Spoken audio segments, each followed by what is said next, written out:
So I can't really point to like one specific scenario, but I'll say that back in 2020 is when the inception of my idea started to like cultivate.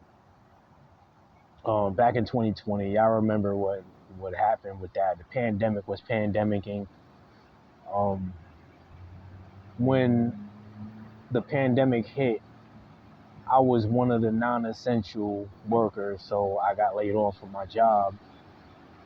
And when that happened, I had this idea that I didn't like the way that jobs can just decide you're not essential to the company and then just like boom, laid off. And the person on the receiving end of that just has to figure things out. And in the pandemic, it was just a lot of uncertainty.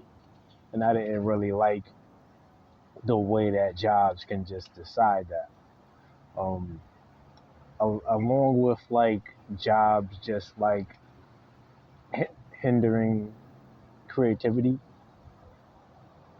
that was just one of the things that just rubbed me the wrong way. Um, Luckily, thankfully, I was good because of unemployment. They had like this extra like money that they would give people who got laid off, and that was able to sustain me until like I, was ready. When the world opened back up again. But what I started to notice was there was like a large influx. It was almost like this surgence of content creators, and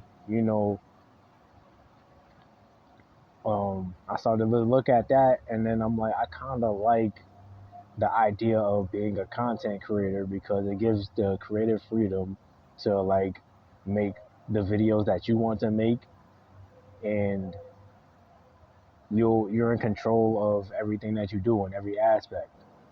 And I decided that that's something that I was interested in, and during the pandemic, that was like the if we're talking about the soil, the perfect soil to plant a seed that was going to grow into something, especially when you're working in social media, that would have been like 2020, the pandemic, because we were all in the house and everybody was doing the same thing. We're just like on social media, so that was just a perfect scenario.